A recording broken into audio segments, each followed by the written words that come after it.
Hello, everybody. Hi. Welcome to another episode of Don't Whistle at Night. We're broadcasting live here on the United Public Radio Network, 107.7 FM in New Orleans. I am your host, Don Yazzie, and my co host, Darren Yazzie. And today we have a guest, Mr. Willie. And it's going to be a very good episode for y'all. And let me see. Oh, that's him right there. Oh, okay. Okay. All right. So, without further ado, the one, the only, I'll introduce you, Darren Yazzie. Hey, what's going on, people? Uh, Hey, you got a so, haircut. You got a oh haircut. Who yeah, is yeah, that? uh, yeah. We got season two. We got a season two haircut going on right now. Oh yeah. Season two. It's fall time right there. Right, right. Yep.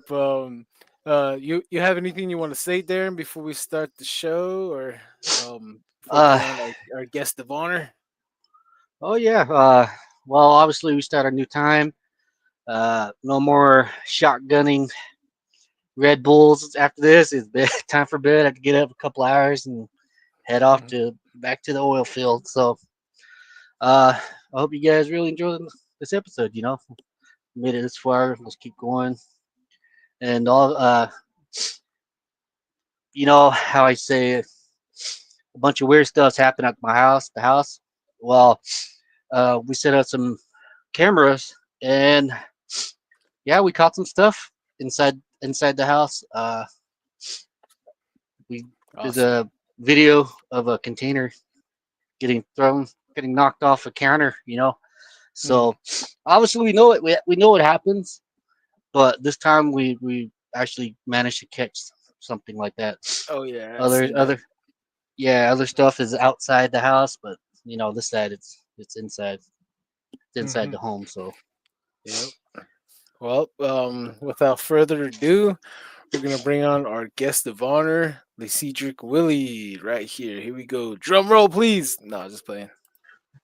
There he is. Hey, what's up? What is up? hey, What's what's going on? up, How you doing? everybody? This is Lecedric Willie. Welcome, everybody. This is a new member of the family.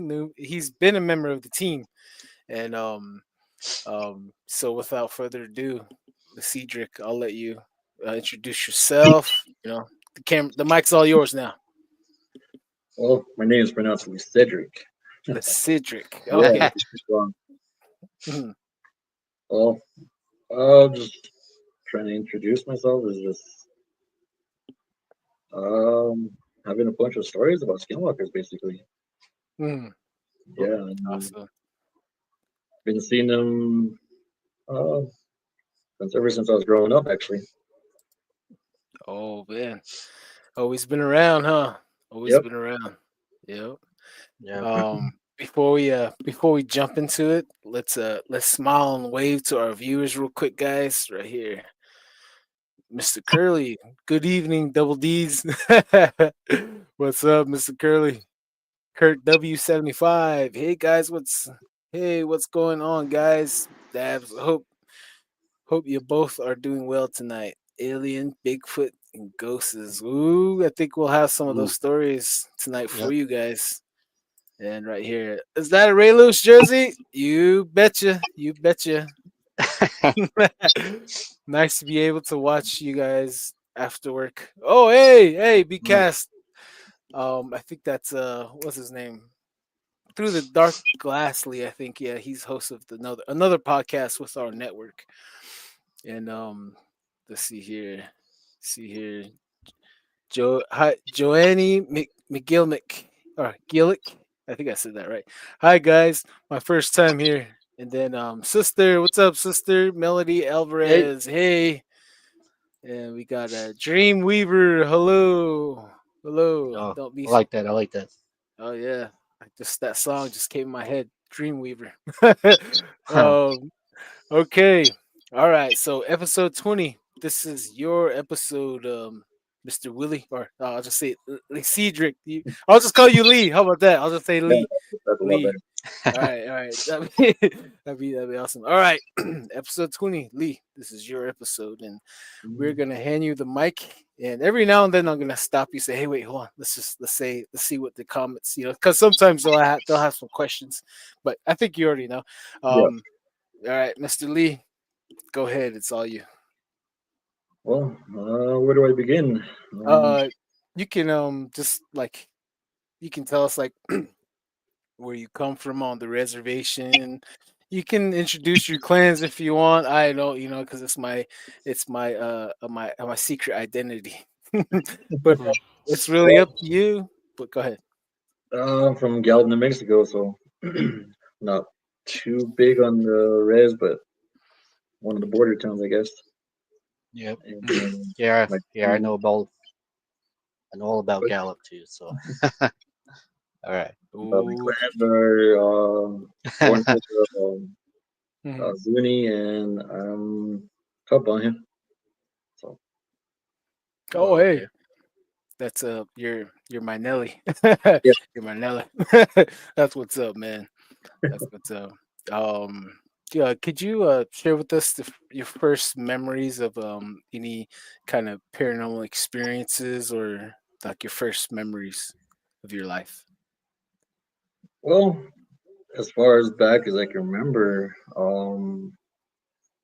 I would always see things like just like any child would, they would say that they would see people at the window or hear things bumping at the night, and then the parents wouldn't believe them. It was typically like that, but it was just more of seeing people's faces at the windows at nighttime. Oh Yeah. And man. they were just like peeking in, and I'd always tell my parents, and they wouldn't really believe me, but I would always see them, and yeah, it just kept growing from there. So Well, it got to the point where good. before you go any further, explain these faces. Were obviously they're like a human face, or they old, just random ages, or It was just random people, to be honest. It was just random people. I would they, actually see some of them actually with skins, actually, but it wasn't too hmm, often. So I'm were guessing it they? was more spirits. Mm, Oh, okay. Were mm, just spirits, huh? just strictly Native Americans, or you see? Yeah, yeah, just strictly Native American, Hmm. to be honest. Oh, Hmm. okay. Oh man. Wow. Yeah, as far as back as I can remember, it was just about that. It wasn't up until I think about maybe 12, 13 years ago, where I actually seen my great grandmother walking behind my mom. And then I was like, Oh. Hmm. what the heck? I was like, did I just really see that? And I looked again, and then it was her. And then she passed away back in 20 or 2002, actually. So Hmm. she's been Wow. gone for a while, so Wow. then I actually seen her walking behind my mom. Man, that's Hmm. wild right there. I don't know how would Well, how I would react to that. I mean, I'd be like, "Hey," I don't Yeah, know. yeah. Right. Right. That's pretty wild. Oh man, Hmm. but yeah, go ahead, go ahead. and then yeah, when because I grew up kind of like in the far outside of Gallup, so I grew up sheep herding and stuff like that. So there was days that my mom wouldn't take me. I would just be at home alone, and there was one time where I was sitting down watching TV, and I actually heard like a demonic voice behind me actually yell out, "Hey!" And then I turned around, there was nobody. Uh, yeah, man. I hear that. I hear those on occasion too, back at the house too, man. It's really you hear it, but there's no one around, dude. Yeah, It's just really odd to explain something like that. But Mhm. yeah, I hear you. I feel you. yeah, and then it just kind of grew from there, from seeing the faces to actually like seeing full on like when she's outside. So like Skinwalkers, Mm. actually seeing them walking around and actually like driving at night and seeing them on the side of the road or just kind of like peeking out from the bushes and stuff like Tell us your first story, your first time seeing them or encountering, or however you want to say. that. I don't know if it was actually a skinwalker, but as far back as I can remember, it was just something that happened. Was when when I was younger, me and my cousin, my older cousin, we would walk around at night just see if we can see anything or find anything. Because, like I said, we were always told us stories like the stuff that bump in the night, you know. Mhm. And then one time we walked up, you know, I would say about a couple miles from my dad's house, and where he had this pit bull. It was really big pit bull, and it wasn't really scared of anything. And then out of nowhere, this black horse just came running out from us towards us, like, and we're trying to like basically stomp at us and everything. But we never seen anything walking up that hill or like near the area, Mhm. and we didn't even hear it until like maybe 10 feet beside us. Oh man! So it looked like a black horse coming out, and Yeah, was it like charging the dog or anything like it that, was or actually charging us, and the dog actually took oh, off first. So, oh, Hmm. oh man, man. so So it was pretty scary that because I was like about 15 at the time. yeah, yeah, yeah. I would, yeah. I seen mine 13 years old, so I understand how it seeing one at that age, you're like, oh snap, you Yeah, just really seen that. Yeah. Hmm. But Hmm. but yeah, go ahead, go ahead. and then like I said, from there it just kind of grew to where I can actually like see them and everything. And then I think the scariest moment would be when I was actually playing video games one night. It was like around 2 or 3 o'clock in the morning, and I kept hearing like something tapping on the window in the kitchen, and I was like, "What the heck?" And I was like pausing it, and it would stop. And I did that maybe about 4 or 5 times, and then I think on the sixth one, I finally heard it after I paused the game. Hmm. And then I kind of got up and I slowly walked to the window, and I could just see like an old lady's hand just tapping on the window, and it would stop, and then she'll start tapping on it again. And then I What? kind of just backed off and I was just watching it, and then I would say about maybe 2 minutes or so, she she might have left because the dogs chased after her up the hill. Hmm. So Man. that was probably the Hmm. scariest moment I had when I was growing up. Heck Wow. yeah, seeing an old lady's hand tapping the window, man. Yeah, Oh, yeah, that's kind of a nails on the chalk wall moment right there. Like, oh Right. snap, you know. yeah. Oh Actually, the man. next day, I woke up pretty early and I went outside and I was like hoping to see any tracks and stuff like that. And there was actually footprints right there by the window where it was at. And I Mm, kind of followed it in the soft sand. And I would say about 30, 40 feet from the house, it actually laid down. That person actually laid down and like kind of rolling around in the dirt. And then you can see the impression of their arm. And then they rolled over. And on this arm, you can see the hair like growing from their arm and the imprint in the sand. And it rolled mm. over and it actually turned into deer tracks going up the hill. Oh. Hmm. Hmm. Oh. So Mm. then they were Wow. just shapeshifted mid run and it took off from the dogs. Hmm. Jeez, oh man. Wow. Like, do you? I seen this video. I'm gonna have this one guy come on. He captured outside of a Shiprock hospital. He used to work there as a security guard, and he would monitor the cameras. And he actually captured a couple. He said he knows the couple. He knows where they live, and he said that he kept seeing this certain fox around. He kept Yeah, seeing it, and until he's seen on that video camera of a guy. He's standing there. This is an old camera system, so it's kind of old. I remember first seeing this on Facebook, and this one guy he puts his arm down like this, right? yeah, Then from his chest, a fox came out and it ran out of his hand. It took off, and then he disappeared. Wow. So, like there's just so much things that to unpack. Just that transformation. There's so much to it, and Mm. there's so much that we don't understand. And Yeah, you know, for sure. um, but Yeah. go Yeah. ahead, go ahead. Sorry. I'll just. Oh, hey, Darren, you have a question? Sorry. Oh, yeah. Yeah. I've been seeing a couple of videos of people actually transforming into animals. They have a couple. It's like a knockout, like how you say it? America's Got Talent, but it was like in India. and there was a Mm, video of a child turning into like a zebra or something like that. Just full out, just turn into a zebra and then dog and stuff like that. It always kind of makes me try to imagine how this transformation happens. You see it in a couple of movies.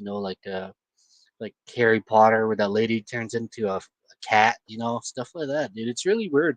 You had one lady, on one of her episodes, the lady actually seen the transformation. It turned into like a dog and ran off, just full out, rolled, hit the ground. But she said it hit the ground, it started rolling, then it yeah, turned into a dog and ran off, dude. It's really odd. Just try to imagine these transformations happening like this. So Hmm. It's kind of well, hurt, maybe, huh? But go yeah. ahead, Lee. Willie. kind of from the stories that have been like passed down from me. The way they normally do it is like they get the blood or like the fat from the animal, and then they rub it all over themselves, and they Hmm. normally put the skin on, and then they do a song. They sit around the fire, they do their songs, and it's like the skin stretches over them, and they become that the animal that they're basically turning into. That's Whoa, that's Wow. what I was Uh, told. huh. cool. That's And another. another thing was from what I was told was like there's two different types of skinwalkers. There's the ones that run around at night, putting like they put the skin on, they paint their face and everything that, and there's the ones that can be at home, the ones that can just pretty much think of what is going to happen to someone else and it will actually happen. That's something nobody never talks about as well. Hmm. Wow. Do you a quick question? Well, a story and a question for you, Lee.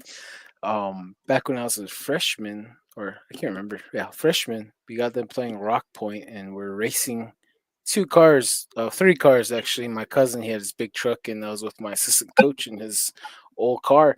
And then these girls were from this area where we just beat, so we're just racing all three, and we're going down this hill called Forest Gump Point. We're driving down really fast, and at the corner of my eye, I guess we're looking at those girls. They're looking at us, and then their headlight. On their headlight, I seen something moving really quick, and I turned my head. As I was turning my head, this thing is moving fast. Mm, Their headlight caught something coming into the light, and then with it hit the first light, and then after it hit their second light, like towards like where the headlight is, right? So yeah. as it got over to us, this we're going that way. This thing is going this way. So when I first seen it, it was in front of the other car. And then before you know it, it was right over our hood. And when I got over our hood, I seen the bottom was Navajo blanket, and I seen a man with the Wranglers shirt. I Mhm. think it was a red shirt.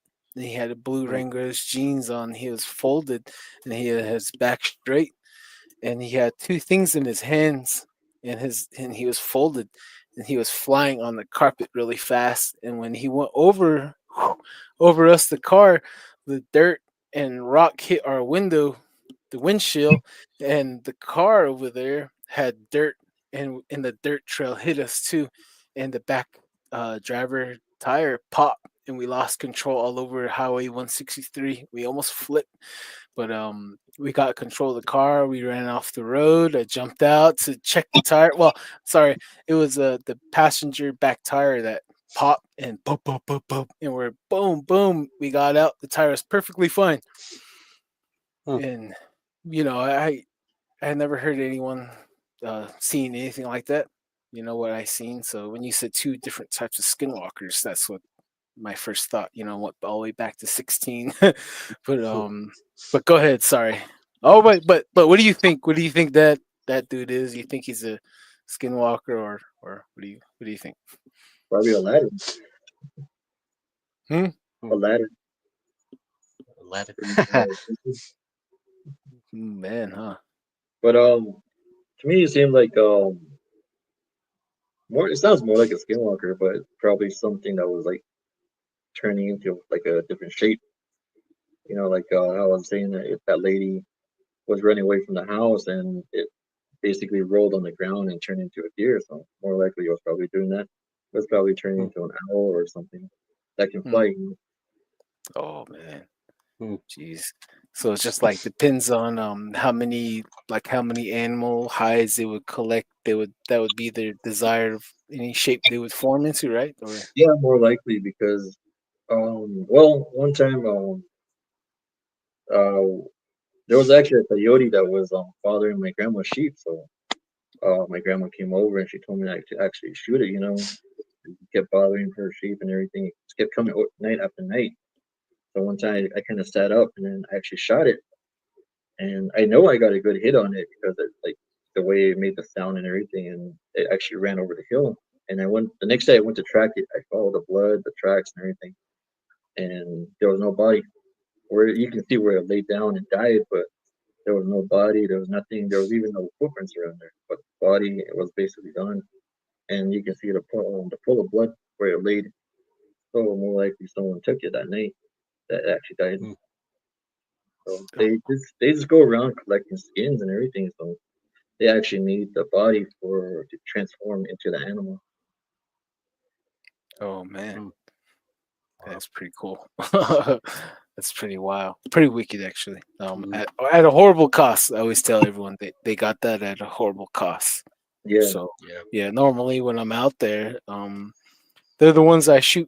I shoot first. It's like nope, boom, and then Hmm. that'll be because last time we went out there with Tyson and his cousin, this one Werewolf Crossing we were at, we showed up and we smelt like a decaying body. We're like, oh snap, Skinwalker's already here because there's a lot of Skinwalkers that area too.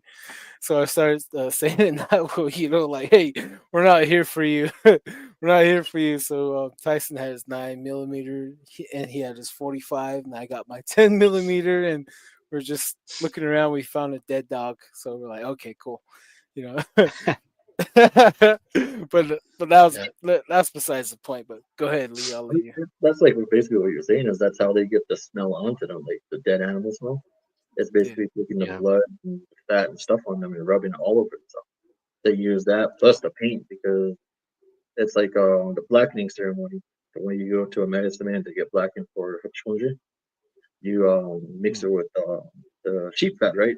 The charcoal with the sheep fat. You put it mm. all over yourself, and that's how you get blackened, plus the songs and everything. And that's how they basically do it, but the darker version of it. There's always a Hmm. light and dark. Yeah, Yeah. there's always a light and dark. That's for sure, Yeah. man. And then Um. Uh. good. No, no. Go ahead. Go ahead. Go ahead. Oh, We're yeah. listening to you. Story. To add to your story of that person like gliding over your vehicle with that Navajo blanket. One time, this happened like 3 years ago. Me and my girlfriend were coming back from Lupton, Arizona. I was doing an estimate on a house because they wanted me to do some sheetrock over there, and we were going to get onto I-40, and the back tire started shaking like really bad. It started shaking and making noise. So we only got as far as let's say the next exit, and we got off. And then I kind of checked the tires. I went around, and there was nothing. Nothing was wrong with them and everything. So I started driving, and I told her, "Why don't we just go onto the frontage road?" And then there's a frontage road that goes from Lupton to Gallup. So we were taking that road, and it was like about 9 o'clock at night, and we got pretty far between Gallup and Lupton. And I just happened to glance on the side of the road, and there was this person, this old man. He was completely naked, and he had a blanket, a Navajo blanket over his head, and all you can see was just like from right here, just his face and his hair. His white hair was just all over in his face, and he was just walking. And it's like about maybe 20 degrees outside that time. And I was like, I looked at my Mm, girlfriend. I was like, what the heck? Like, why is the guy walking like that? And then she just looked at me, kind of scared because that was her first time seeing something like that. And then we mm. went maybe about good half a mile, and then this big bull just ran out in front of us, and I almost hit it until I swerved around it. And then it kind of just caught us by surprise, because after we seen that thing, and we just kept going, and that ride home was pretty much just quiet because we were so alert on what was going to happen again. Wow. Oh Hmm. man. Oof. It reminds me of a video I seen back in the early 2000s. I don't know if it's still on YouTube, but if I find it, I'll send it to both of you guys. Mhm. So there's this video. It's really pixelated and it's poor quality, old phones. So this one chick, you can tell she's driving on a dirt road, and she has a phone out, and something's running in front of her, back and forth, back and forth. You know how the dirt road is lower than the ground, so the Yeah. bushes are up here. So this thing's going like this, and she's in a car, and she's saying something, and then she took off. She accelerated, and this bull ran to her side, her driver's side window.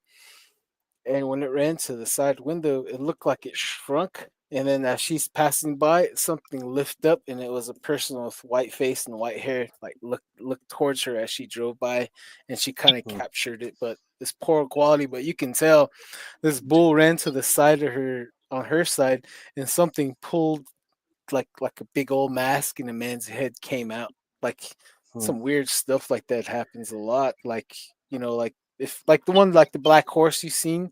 Yeah. I've heard two stories of my older sister-in-law and a pastor said that they seen a horse running and back and forth in front of them, in a vehicle, and they seen a face, and it looked like another dude that was at the church earlier. And Mhm. then same thing with wow. my sister-in-law. She was coming back from school, and a horse was chasing her. They said that a horse keeps chasing them every day back from school, and until this horse ran up on my oldest sister-in-law. She turned around. She said the horse's face didn't look right, and she said that it looked more like a human face. And Mhm. then she was telling her grandpa, and she said it looks like that lady that lives over the hill. And it turns out that lady she's married to a medicine man. Mhm. Mm, And there's a lot of stories of both of them, doing stuff doing stuff to the locals, a lot of weird stuff. yep. But yeah, go ahead. Yeah. Oh, Darren, you got any questions? Sorry. Yeah. Yeah. I usually hear stuff like that too. It's kind of like what you were saying before. The Sith. There's always a master and there's always an apprentice. Sometimes they're married. So Mhm. it's not it's not a rare thing for for me to hear that a man and a wife are doing witchcraft like this. So it's kind of it's kind of odd, but man, so I'm not exactly sure what to put on it, but yeah, I have an idea that they work together like that for whatever reasons. So Hmm. Yeah. yeah, Before we move on, sorry, let me pause you real quick again. Let's catch up with the comments before we lose them again right now. Let's see here. Navajo, what's good? What's a good email, Don? Oh yeah, yeah. I'll share that with you guys right now in a little bit. Um, you can reach us at don't whistle at night at gmail.com. Um, Mrs. One Oronaut. Hi guys. Hello, Miss Oronaut. Adrian Belto. Yo. Oh yeah, the fire. Oh yeah, thank you. Actually made it this time. Hey, thank you, Adrian. Adrian. No, I was just kidding. Adrian, my cat shapeshifts into a cat, man. Uh-oh. Oh man, probably leaves bigger cat litter too, huh? No, just kidding. Ernest Martinez, first time on here. Met you on OK TikTok. What's up? What's up? Yes, a lot of people on TikTok. Hello, everyone. That's how I met. That's how I met Lee right here on TikTok, man. Right here. Let's see here. Ernest Martinez. I remember seeing something when I was driving through Gallup. Oh man, tell us about it. Navajo Aladdin. That's what I say, man. Seeing them on the Navajo rug, I'm like, man, that's like Aladdin, man. I don't know what to tell you, but he says, just kidding. That's crazy. And Ernest Martinez again. A lot of skinwalkers in Farmington. Yeah, tell me about it. That's the one place that we're gonna have human bait, and that's Darren, the most eligible bachelor. I think he'll be perfect human bait. See, Navajo. I was at Skinwalker Canyon Friday night. Oh man, no invite. Come on. No, I was just kidding. Let's see here. Adrian Belto. This is definitely some good stuff. I agree. I agree, Adrian. Some scary. Yep, it is. Let's see here. BCast. I've heard there's more stronger skinwalkers on the Arizona side. I think it's more of a like different tribe has their own different type of like ability, like different their own form of skinwalkers because I have a friend. He said that his dad, his like his great grandpa was like a practicing. He was doing both, but he would help out where they would sweat, and all these Navajos would show up from Gallup, show up from all across Navajo Nation in the middle of nowhere. This is by Mesa in Arizona, Western Navajo side, and he was meeting all these dudes that are coming up out of the forest. And then one Kesani guy, a Hopi guy, showed up. Boom, and he was from he said that he's from Second Mesa, something like that, and he was speaking Navajo. He's like, "Hey, did you guys get enough firewood?" He's like, "Light it up, let's all sweat." And he said they all went into the sweat and they would all sweat together. He said that they would sweat for like a long periods of time, and after they were done, he was tired because he was keeping the fire hot in the rocks. And as he was walking home, he was falling asleep, and then his dad told him, or yeah, his dad told him like, "Hey, come here." He picked him up over his shoulders and he said, "Go to sleep. Don't worry about it." And his dad started singing a song, and his dad started running. And he said he was like he said he thinks it was a spell, like some kind of spell to put him to sleep. He said everything was just going dark, and he said he's seen his dad just start going fast and fast, and he was out. And then he woke him up when he was coming up to the house. So, it's like a lot of strange things. And, the locations where they met, I do have a bunch of strange locations that I am not going to go alone, but I definitely need to go with backup. But, uh, Darren, you have any more questions before we push play on Lee here? Hey, your thing. Rookie mistake. Oh yeah, Rookie. yeah. No, uh, yeah. I got a question, man. It's what do you think about all this Skinwalker business? Do you see it on other shows? What do you think of it?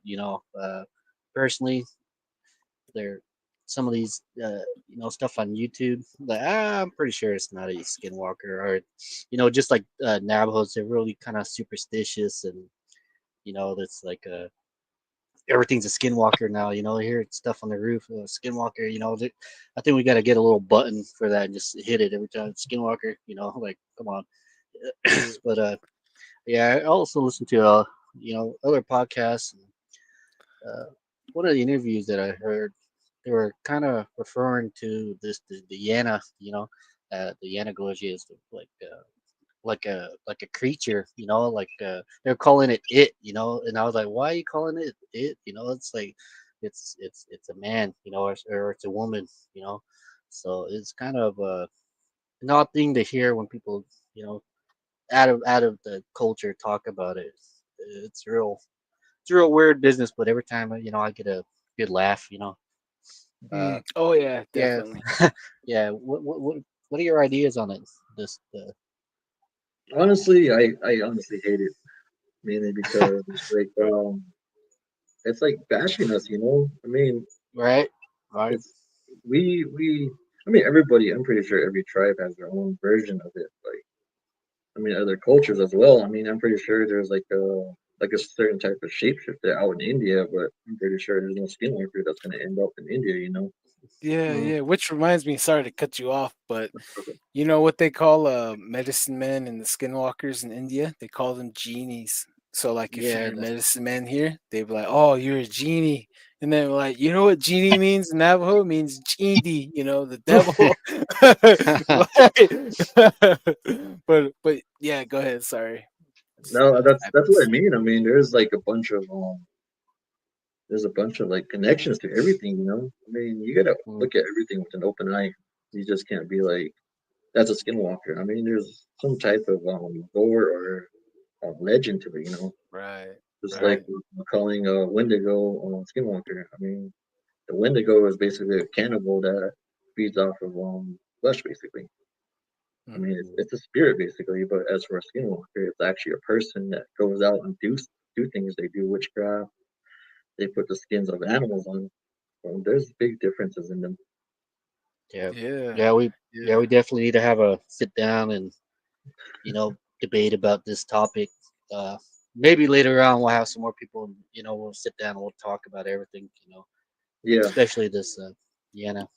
You know, so Just as long as it's shared here on this podcast, everyone else can be right. misinformed and not know the real thing. You know what I mean? Mm, Like everyone can have watered down, and if they want the real stuff, they can come here. No, I was just kidding. But information yeah. is for all. You know what I mean? yeah, Information should Mm, be for all, especially our people and especially our neighbors. I know some of our neighbors don't like us, and that's too bad. We gotta exist here. We gotta coexist. We gotta share the air. We gotta breathe the air. Be like, oh man, I'm tired of those Navajos breathing up all my air. You know what I mean? Like, hey, dude, man, it's all free. We're here. Our kids are gonna be here after us. Let's all try to get along. You yep. know, right. I mean, it's but kind of like when I was working down in Winslow. I mean, oh yeah, no disrespect oh to Hopis and everything because I'm pretty sure they're nice people and everything. But when I was actually working down there, the first night I went down to the framed houses, something like bumped the car, and I was sleeping inside the on the driver's seat. mhm, And this was like about 2, 3 o'clock in the morning, and it woke me up.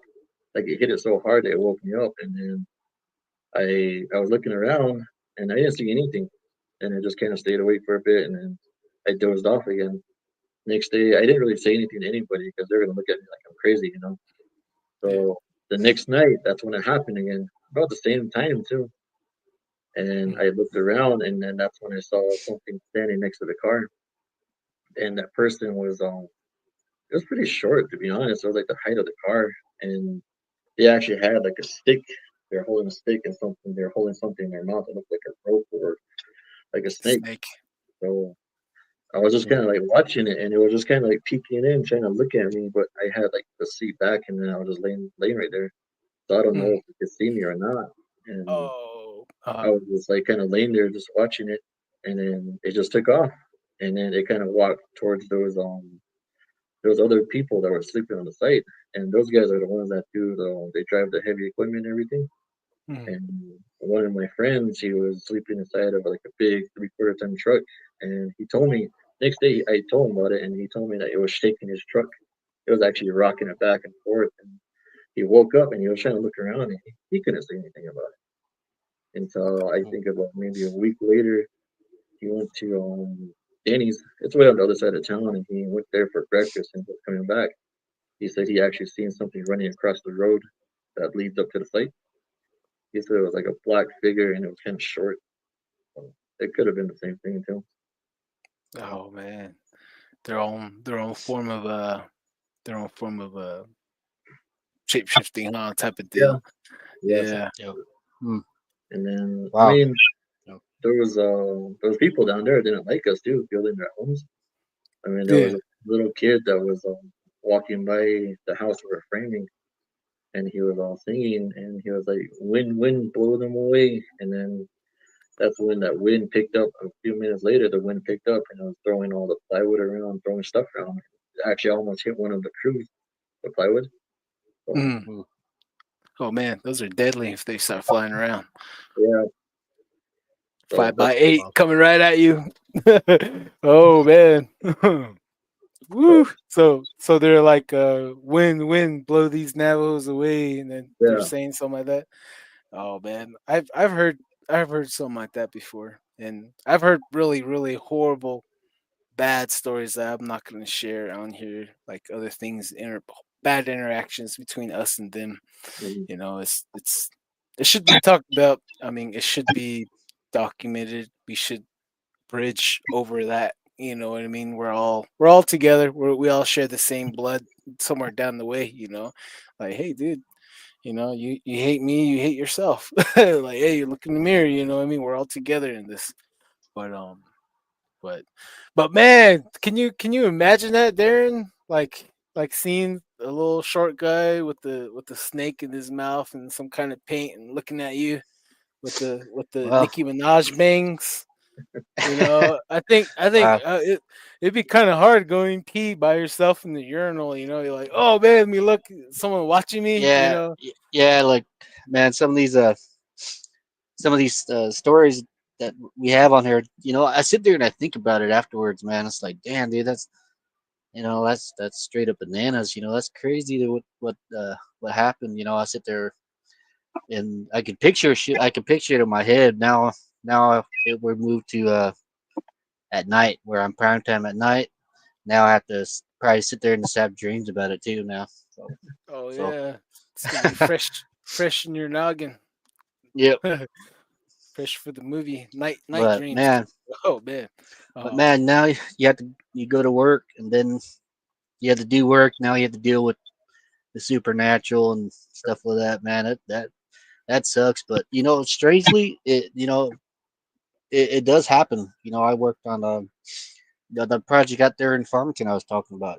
They is there's so much people now. It was just straight like nothing but Navajos too. So everybody's butting heads and like kind of talked about it and laughed about it. Like, man, you gotta have a medicine man on standby out here or something. So even us, we don't get along with each other for whatever reason. Oh yeah. So Hmm. wow, Yeah. but damn, that sucks, huh? But the one of the other episodes too we had is the guy went to work and he was dealing with Bigfoot electrical lines out there in Navajo Mountain too. So wow, you know what? Oh yeah. Oh yeah. Yep. And before we go on, let's catch up real quick here with these guys. Before we get hit again. Said Renee Drew, Brenda Harris knows. Oh yeah, yeah. She I tried reaching out to Brenda Harris a few times. I spoke with her. I shared with her my encounter and some of our stories from western portion of Navajo Nation. Mm, And she doesn't really do this anymore. She's kind of out of the gang now, and I have yet to see her in person. There's a lot of things that we can all learn off of her and learn off of everyone that's been doing these cryptozoology research before we all got into this and before it got popular. mm. And right here, Ernest Martinez. That's creepy for real. Ernest, tell me about it. That is creepy. She helps Navajo people with the stuff. Hope I don't know. Maybe she still does. I would love to get her on here and share some creepy stuff. I know she wouldn't talk about skinwalkers at all. I seen some of her podcasts. That everyone like everybody like for me like I go on this podcast and I'm thinking I'm gonna share my Bigfoot encounters, Bigfoot stories, and they're like skinwalkers. Like, oh come on, man. All right. Well, I'm here. How high do you want me to jump? You know what I mean? Like jump. How high? See, BCAS, interesting, Don. My grandpa was a medicine man. He studied in life. I was told he used to bring back people to life. Oh man, Oh, which was forbidden at the end of his life. They called him Heart of Stone. Oh man, that wow. sounds like a movie. Oh, he prayed for. Okay, so he prayed for people to come back to life. Jeez, that sounds like from the Bible. I know Jesus Right. said that we're supposed to do that too, bring people back to life.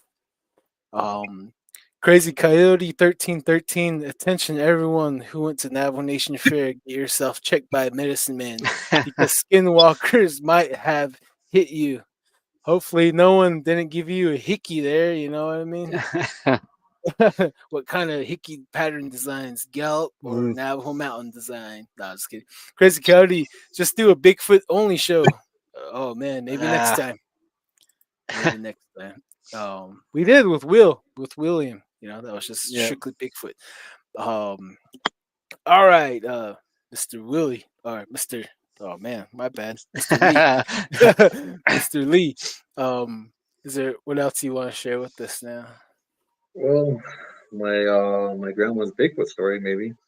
Oh Oh yeah. yeah, Yeah. my Yeah. favorite. Go Even for it. better, right there. This was I would say she was like about 14, so happened really a long time ago. She was herding sheep, and it was like kind of like in a canyon. It was like a little like a bowl canyon almost, and there's like a little clearing in the middle of it. And what she was telling me was she was sitting on top of the rocks, kind of just relaxing and everything, trying to be in the shade. And then Mhm. she noticed that the dogs like poked their head up and they're like looking around, they're alert and everything. And she was trying to look around. Maybe there was like a coyote or a mountain lion coming near the sheep and everything, but she couldn't see anything. Mhm. And at this time, she had like maybe about 250 sheep, maybe. Mhm. And she Wow. noticed that all of a sudden the middle, where the middle of the herd was, it opened up, and she noticed that there was something brown right there. So the first thought she came to was maybe a bear, but then it stood up and it was maybe about 7 feet tall. But she was kind of referring to like the height of her ceiling of her house, and she said it was taller than that. And she kind of described it. She said moogie, so like she described it as a monkey. And then I was like thinking to myself, like, there's no monkeys that live around here, and bears don't look like monkeys, you know. And then I was just kind of thinking about it, and then I grabbed my phone out, and then I looked up a picture of a gorilla, and she told me it didn't look like that. And Mhm. so I showed her a picture of an orangutan. She said it looked just like that. And then she said it was Hmm. tall, and then she said it picked up two lambs and it ran up the hill. And she Oh, said Oh, it took like maybe about 5, 6 steps, and it was gone after that. But she can hear it breaking through the branches and everything when she couldn't see it anymore. So, wow. new oh man, story. Yeah. poor sheep. Yeah. Man, Huh. whew, Yeah. man. That's very common. Like all over the reservation, they Mhm. just step into the sheep corral, just scoop up and step over, gone. All Yeah, Yeah. across Navajo Mountain, Page, Arizona, Miami Valley, your side, Chuscas. I mean, this guy's we're his big grocery store. You know what I mean? He's just shopping. He's like, what Yeah. am I gonna get today? Eggs? Nah, sheep's on the menu. Man, oh man. Hmm. Um, Darren, you got any questions you want to ask? Oh yeah. And I always love hearing these older stories like these. Kind of brings light. A bit of the light into the darkness when you're talking about Bigfoot. It's really hard to get. It's really hard to get the elder people to talk about it. Navajos is one thing is like you just don't talk about it, just leave it alone, Like, oh, okay. So it just leaves a bunch of questions when you know, even getting information from the older generation, even on Bigfoot, stuff like that. So it's well, obviously they like some mutton, huh? yep. Oh, That's good. Uh, oh man. Let me read these real quick again. B Cast. I live in Farmington, not too far from Brenda. Met her once, and she does not do the stuff anymore. Oh, okay. All right. Oops, sorry. All right. Yeah, she does not do the stuff anymore. She doesn't touch skinwalkers. Oh yeah, I wouldn't too. I mean, I don't blame her. Crazy Coyote 1313. Did y'all hear Holbrook, Arizona? They captured bears 2 weeks apart. Holbrook, Arizona is too far away from forests.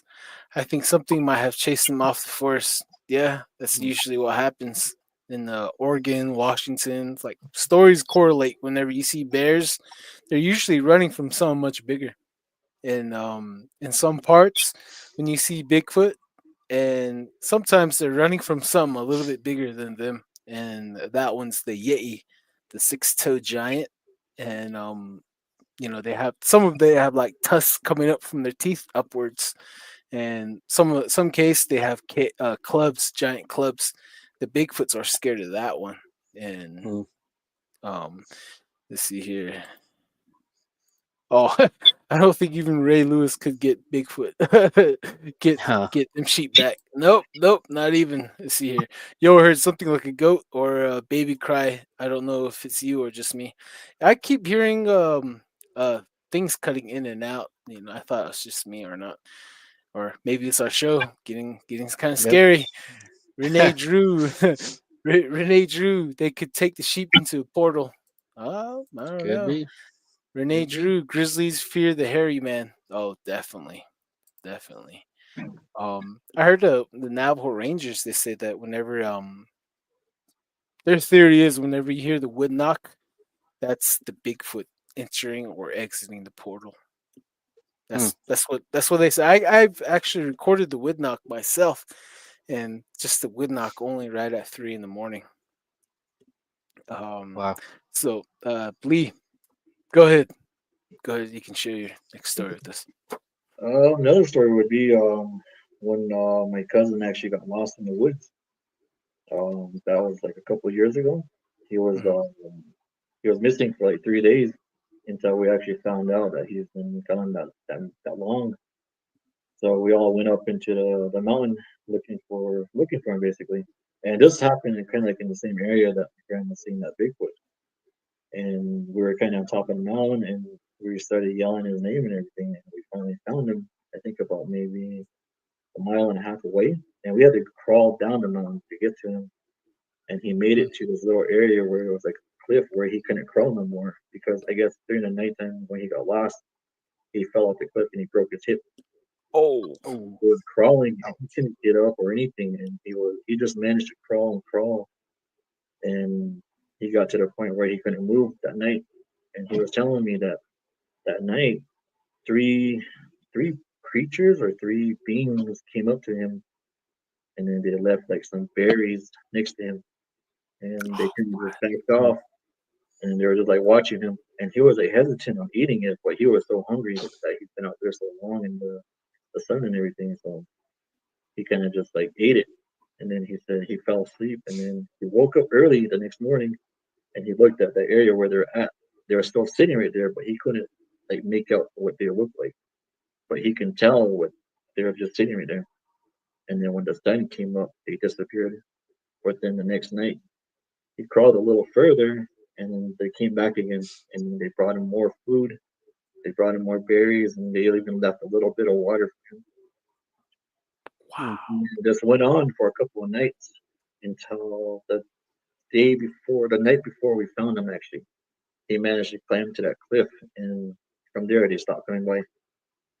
And even on our way down, after we found him, the sheriffs managed to find their way up to him to evacuate him out the mountain, basically. And then we were walking down, me and my sister, and we kept like having this feeling like something was watching us, or walking on the trail, and then like something was just watching us, and then we were like hear things, and then it just felt off for some reason. So that's another story right there. That might have been Bigfoot. Uh, Hmm. it sounds like it. You know, very intelligent. Knows someone's in the knows someone needs help. Feeding them, watching over them. It's a lot of stories you hear from all across. That same exact story like that. That is amazing. Wow. Hmm. Where was this at in the Chuscas or? Um, it's right outside of Gallup. Actually, it's on those towers north of Gallup. Oh, okay. It's called Gibson Peak. So Keep it Oh. that's where the cell Oh, towers and radio towers are at. Just kind of north. I would say it separates Cohatchee area from Gallup area. I would say. oh, okay. I know Hmm. just the area. Yeah. That whole area is just a lot of Oh. hills and hills when you go towards because we went over the Chuscas, we popped out at Tohatchee, we drove all the way back down to Wonder Rock when we did the documentary last year. It's pretty crazy. And real quick here, let's see here. Oh man, we got a lot of comments going on here. Let's see here. Let's shrink us down. Let's Whoa. see. No.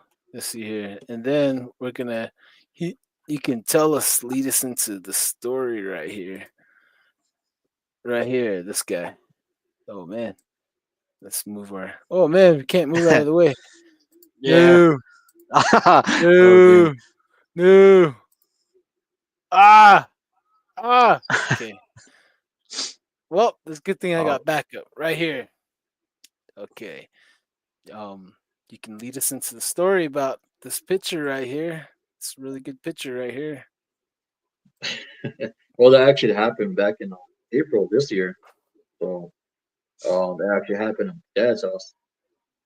Me and my April. dad were at work, and my stepmom, she works at night, so she came home and she got some sleep, and she was what she told us was she was going to pick up my siblings from the bus stop. So she just looked around outside and there was nothing when she was leaving. And then she left. She picked up my siblings and she came home. And then she found that on basically the doorstep of the house. And we kind of didn't know what was going on or what was happening, so we just kind of left it.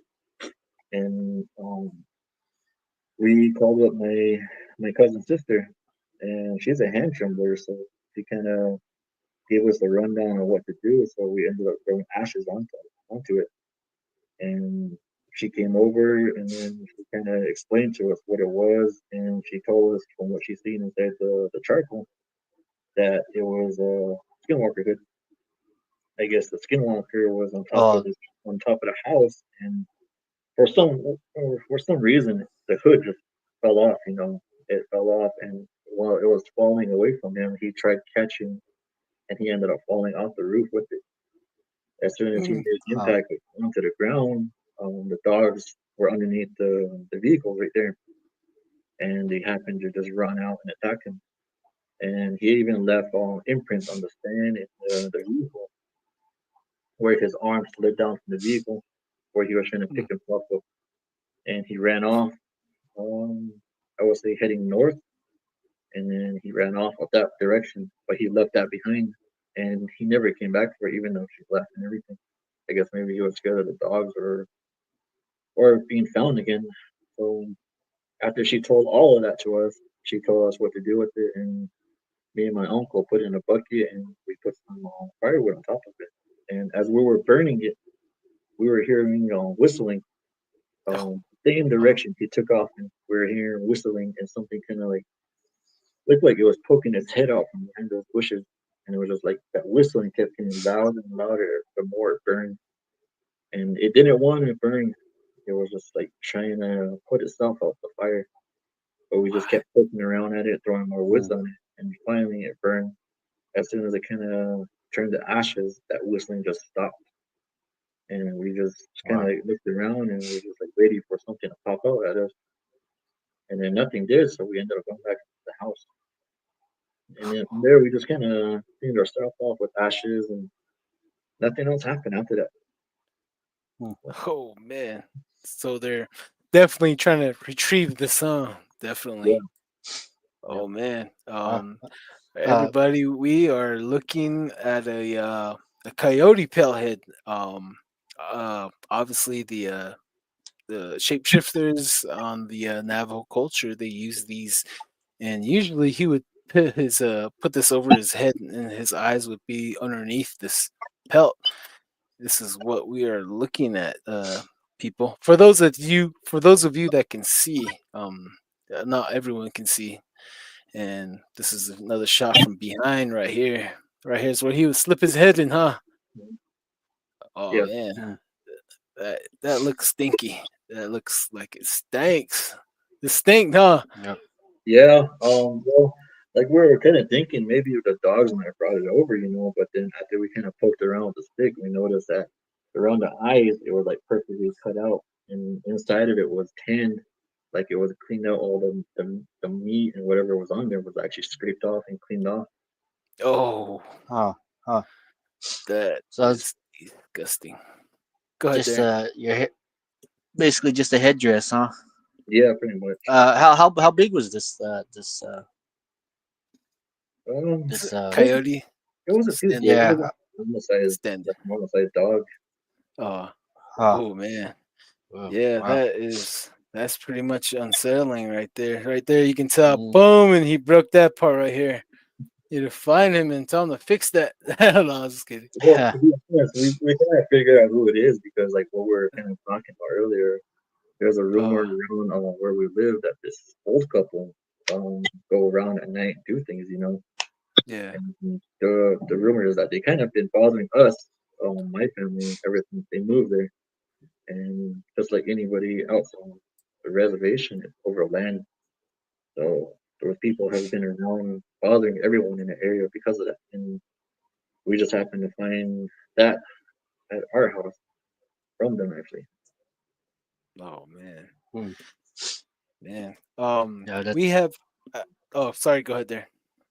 Oh, I was just say like, well, that's totally unsettling, man. To find something like that just laying in front of your house or beside your house. Oh man. We have a listener off of Spotify. Her name is Dawn, and she asked the question like, "What do you do for protection? What do you do to protect your house and yourself against these things running around?" Well, from what I do, actually what I was taught was basically use ashes. Ashes is like I would say holy water to how holy water wards off demons and stuff like that. So Hmm. ashes is pretty much the same thing for us. So for me, I usually start from where the doorway is and I work my way clockwise, putting it around the house. And it's not you don't have to put too much. You don't have to basically draw a circle around your house with ashes. Just throwing some here and there will be fine. Also, getting water with bitter medicine and putting on and actually blessing yourself with that and putting it around the house, especially on the door, your vehicles. And then Yep.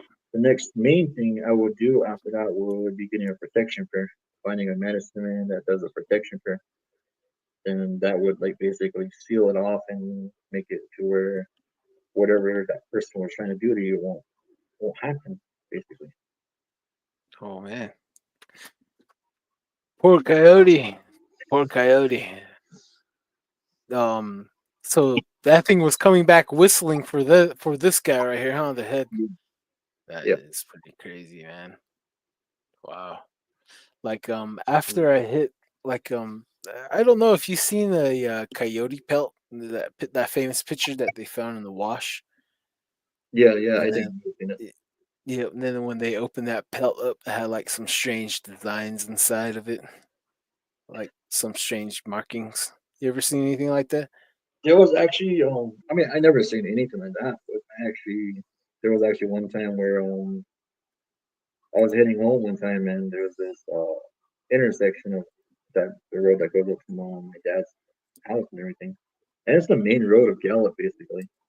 There was actually a coyote pelt, a coyote skin just laying in the middle of the road and Oh, it looked like it was actually blown out from someone's vehicle, And we don't know if it actually came from someone's vehicle or if it came off of someone running across the road. But it was just laying in the middle of the road and people were just driving over it. And it got to the point where it was like kind of like on the westbound lane going into Gallup. mhm. And there was this one person that actually slowed down and like was looking at it.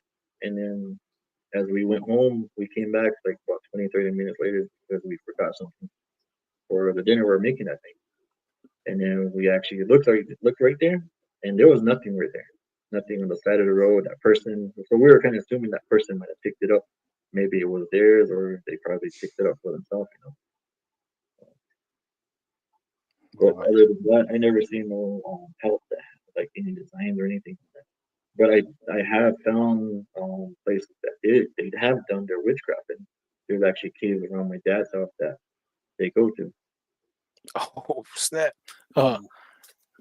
There's one of them where I was herding sheep with my mom, and it was like a little crack in the mountainside where the rocks are and everything, and I was just like kind of wondering what that is. So me and my cousin we were kind of curious, but more over there, and then we kind of peeked our head in, but it was too dark to see anything. So we kind of just squeezed our way in there, and then it went into like a little crack, and then it opened up into a big cave, and then we looked in there, and then there was blankets. I would say like four blankets kind of stacked up on where you sit down on them. And then there was a fire pit in the middle, and then there was like a box behind that where the middle person will sit basically. There was like a box, Mhm. and it was just like a really weird vibe in there, like where like you knew something was off and you shouldn't be in there. So Yeah. we ended up like kind of hurry up and we ran out and we told my mom about it, but she kind of just brushed it off and didn't really say anything about it. And then like kind of fast forward a couple of years, we were herding sheep again, and most of these stories are they're gonna end up with my cousin in there. because we kind of just did things that we're not supposed to be doing, And then we're kind Mm. of exploring on the opposite side of where we normally herd sheep at, and then there was like this little area we never been to, so we climbed up right there and we found this little cave, and then we kind of did the same thing. We poked our head in there, and then we couldn't see anything, so we kind of slowly went in there, and the same thing. There was like a fire pit. There was a fire pit, and there was bones laying next to them, and they were kind of like looking at it, like someone coming in here and eating things. And then we kind of just looking around, and they were moving the dirt around, and then we found this bag that was hidden in there, and then Oh snap! we found that we kind of knew what it was. So we're like, oh crap, well, we need to get out of here. So we hurried up and got out, and we crawled down. And then later on that night, something actually came by the house, and then we were kind of assuming maybe it was that person that we found their things. But it Mm. was kind of like banging on the wall, Oh, and then they only did it a few times, and it took off, and then the dogs actually chased after it. But that night, nothing else came by. Hmm. Wow. man. There's a lot of stuff going on out there towards Gallup, huh? Wow. Oh yeah, there's a lot of stories from Gallup out here, man. Like a lot of stories. You can just Yeah. feel the vibe. You feel it. Boom! Like, oh man, Gallup and Crown Point. I know that's the two places where I feel it. it just feels some type of Mm, way. I know those two areas. My dad Um, actually hit a skinwalker outside of Crown Point too. oh snap! Tell us. wow. Um, Yeah. Gotta go. him and my stepmom were actually coming back from Farmington. It was like on the weekend, so they went up there to Northern Edge, the casino out there, Mm, and then they were Mm, coming back. I think about maybe 1 o'clock in the morning or something like that. And then as they were driving through Crown Point, they stopped at Speedway, and then they got some gas, and then they got back on the road. And there's like that canyon that goes up from Crown Point to Smith Lake. They were going mm, through there, and then they just saw like a black figure that just went into the road, and it looked bigger than a dog but smaller than a bear. So they didn't have that time to slow down or stop, and they end up hitting it, and they felt it underneath the car too. And then it just kind of like made a speed bump basically for them. And then they stopped. They got out. And my dad grabbed his flashlight, and he was shining around right there. They actually got up and ran off. oh snap! They kind of like just looked at each other and didn't want to wait any longer or see what it was. So they got back in the car and then they took off. He kind of figured maybe if they did drive over it and everything like that, they would have been laying on the side of the road. So a couple of days later, when me and him were going out to work out there, we actually like stopped right there and we looked around the whole area right there, and there was nothing right there. No tracks, no blood, no bodies, nothing. So whatever it was mm. got up and ran off. Oh man. Wow. Uh, Whew. actually, my that the same thing happened to my sister once. Mm, Said that she seen a big like black dog. What she said was she hit it and she pulled over, and there was no body, there was no blood, there was nothing. And she called me right when that happened, and after that she started getting what do you call those cameras for your vehicles. Yeah, And like yeah, that's like that makes it a lot better too. But yeah, these I don't know what to say about them. There's always it seems like there's always something new with these Skinwalker beings. Uh, I had one man. He told me a story that happened. Well, actually, in the outside of Gallup too. I think it was Vanderwagon yeah, area right there. And what he was saying was he was dating a lady from there. Uh, and what he was telling me was they had some like lady that was running around and just causing trouble. And, well, that's not uncommon. Res yeah. life. But the only problem was but she was naked and she had look what he was saying is it looked like ash all over her body, and she's running around barefoot in the trees. And uh, eventually she called the brother, and the brother came by, and they managed to follow that lady, and before the cops got there, they managed to follow the lady, and that lady went into like a hogan, abandoned hogan, and they said they went inside, and she was sitting there singing, chanting, and she was like smearing blood all over herself, and it was that time of the year or that time of the month, and like besides that, she was rubbing it all over her face, and and so they took off. That lady came back, followed them, ran after them. When the cops started showing their lights, they that lady ran. She didn't go inside the hogan. She actually crawled on top, and she dropped down in the top of the smoke house, smoke hole. Uh, and besides that, they never found her. They went back, and that lady was gone for whatever happened. She didn't come out of that hogan again. So it's just a lot of weird stuff that happens in that area too, for sure. Definitely, So definitely. mm, Before we go on, let's catch it real quick. Uh, see, Crazy Coyote 1313. Better bless yourself after every show, for sure, oh yeah, for yep, sure. Especially the last episode, right? We heard a whistle clear as day. That was yeah, pretty man, awesome. that shit is Yeah, scary, huh? yeah, But yeah. yeah, it happens. BCAS. I have heard of a clan who are descendants of the giants. They have red hair. Oh yeah, wonder what Mm. clan that is. Renee Drew. Others say some as the Navajo Rangers about Woodknocks. Oh yeah, about the Woodknocks. Crazy Coyote 13. They say they say there the veil between worlds is thin. Oh, they are worlds. Yeah, the veil is thin. Yep, agreed. Renee Drew, Witching Hour, Navajo is Darren in the Flagstaff area? He can be. I was kidding.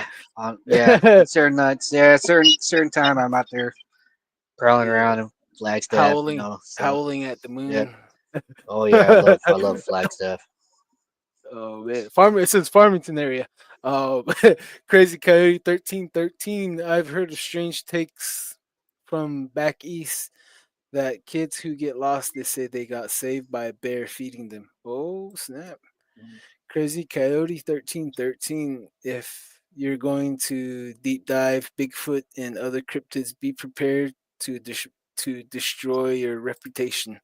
Oh, we already are getting our reputation destroyed. Oh yeah, Oh we're yeah. bad apple right here.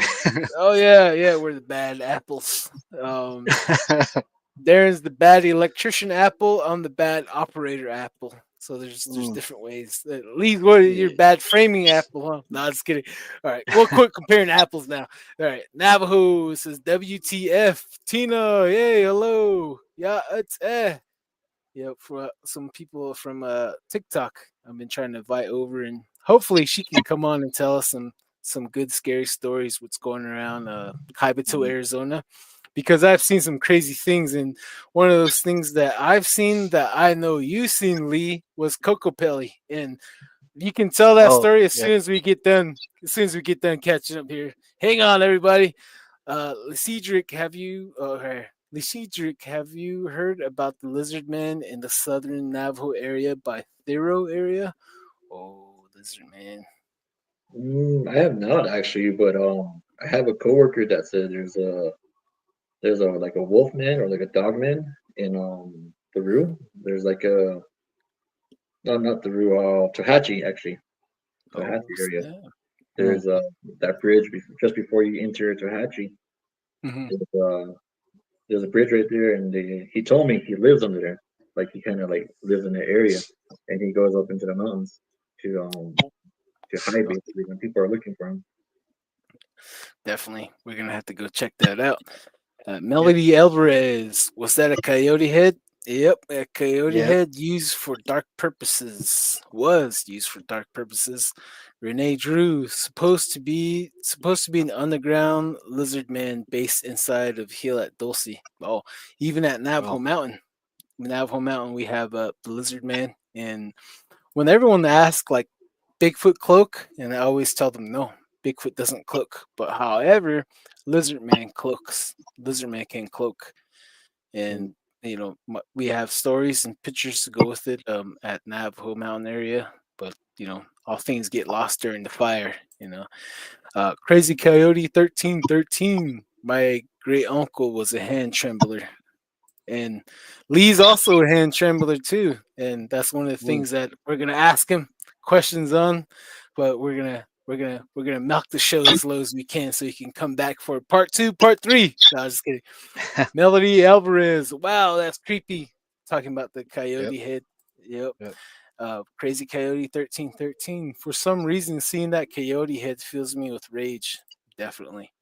Mm. Spiritual Ascension at Don Yazzie. Your show was on a glass half darkly on Wendigos. Was cool, man. Oh, hey. Thank you. Yeah. Thank you for watching that one and coming over here and saying hi. Navajo, I'm down the road from the edge, northern edge, I think he's saying. Crazy Coyote 1313, Gallup and Crown Point area, long walk sites. Oh, that's why. Yep. That's why. Mm. Okay, that's why. My great great grandmother, she survived the long walk. She said she's seen her whole entire family die, and when she arrived at Fort Sumter, she was the only one there. And then my grandpa's side, they fought and hid over on the western portion of Navajo Nation. It's just like so, I see like two different sides of the stories. It's pretty sad, but it's dark histories of humanity that needs to be talked about and spoken about. See, Navajo who's in Farmington? Then we can be in Farmington. Yeah. Darren's in Texas, Lee's in Gallup, and I'm in St. George area. We're all on the same team, but we can show up out there and look. There's a lot of things that Lissa's building in Farmington area. We definitely need to look into that. Mm. Plus, I like Farmington. Crazy Coyote 1313. There was a top geneticist. She submitted Bigfoot flesh for DNA testing. U.S. government took it and destroyed her reputation. Tender everything now. No one wants to work with her anymore. Oh man, that Wow. sucks. That's bad. Yeah, they'll mess up your reputation. That's for sure. It's not about what you know; it's about what you can prove. And if you have Mm. proof, Oh yeah. you probably got to hang on because they can make you disappear. That's for sure. They can make you disappear in your whole family. Don't be careful. Spiritual ascension. Bigfoot doesn't cloak, just slips through dimensions. Maybe, huh? Interesting. Mm. Mr. Curly, to all the non natives listening, Navajos are the biggest tribe. Our tradition is very strong still with us. Even the bad things are strong. Yeah, yeah, Oh. it Oh is. yeah. With every light, there's dark. With every For progress, sure. there's dark things. That go on. And let's see here. Oh, whoa, we got lost right here. Okay, Renee Drew. Navajo art is crazy good but expensive. Yeah, yeah, especially Yeah. especially Navajo jewelry. Like our Oh yeah. ancestors were all decked out with jewelry, and they would look at us. We're like, Right. "What's wrong with you guys? You guys are poor. You don't have any yo. That means jewelry in Navajo yo." They would be like, "Hey, what's your bling at?"